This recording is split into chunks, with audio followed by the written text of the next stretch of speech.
তো অনেকেই মনে করেন জেরক্স এবং অনলাইন দোকানদারের শুধু ইনভেস্টই হয়, মানে একটার পর একটা মেশিন কিনে গেছেন আর ইনভেস্ট করে গেছেন কিন্তু টাকা উঠছে না। তো যারা যারা নতুন দোকান খুলেছেন তাদের কাছে একটাই অনুরোধ, একসঙ্গে বেশি মেশিন কেনার কোনো প্রয়োজন নেই। প্রথমে একটা প্রিন্টার, একটা লেমিনেশন মেশিন এবং একটা কম্পিউটার দিয়ে শুরু করুন। ধীরে ধীরে ব্যবসা বাড়ুক।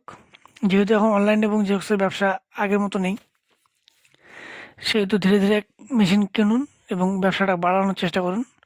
সবথেকে খারাপ ব্যবসা হচ্ছে টাকা পয়সা লেনদেনের, এতে বাকি বেশি পড়ে, মানুষের সঙ্গে সম্পর্ক খারাপ হয়।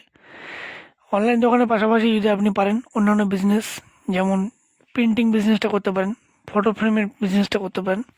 যেমন আমি photo frame printing, sublimation printing, mock printing, T shirt printing, jersey printing এর পাশাপাশি বিভিন্ন ধরনের কাজ করি। তো অনেকেই যারা ভাবেন যে জেরক্সের দোকান খুলে প্রচুর ইনকাম করা যায়, এই কথাটা 100% সত্যি না হলেও 90% সত্যি আছে। কারণ জেরক্সের দোকানে ইনকাম আছে, সেটা নিজের উপর। আপনি কীভাবে দোকান খোলেন, কোন সময় খোলেন, আপনার দোকানের লোকেশনটা কোথায়, সেখানে কী ধরনের লোকজন উপোস করে, ব্যবসা বাণিজ্য কেমন, স্কুল কটা আছে, এটার উপর ডিপেন্ড করে।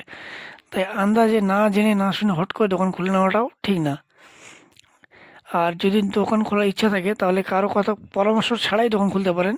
এর জন্য ছোট্ট একটা টিপস দিয়ে দিচ্ছি। সেটার জন্য শুধুমাত্র আপনার একটা ভালো কম্পিউটার নিন, একটা ভালো প্রিন্টার নিন এবং একটা লেমিনেশন মেশিন। প্রথম যে ইনভেস্ট, সেই ইনভেস্টটা হবে 20 থেকে 25 হাজার বা 30 হাজার টাকার। ঘর যদি নিজের হয় খুবই ভালো, ভাড়া ঘর হলে ম্যাক্সিমাম টু ম্যাক্সিমাম 2 হাজার টাকা ভাড়া অবধি যেতে পারেন। আর দোকান খোলার বেস্ট টাইম, মানে বেস্ট সময় হচ্ছে দোকান উদ্বোধন করার মার্চ মাসের দিকে। কারণ মার্চ মাসের পর থেকে প্রত্যেকটা স্কুল কলেজের স্কলারশিপের ফর্মগুলো শুরু হয়ে যায়। তো আশা করছি ভিডিওটা ভালো লেগেছে এবং আমার পেজটাকে ভালোবাসা দেওয়ার জন্য সবাইকে অসংখ্য অসংখ্য ধন্যবাদ। পেজটাকে ফলো করে লাইক করে যাবেন। ধন্যবাদ সবাইকে।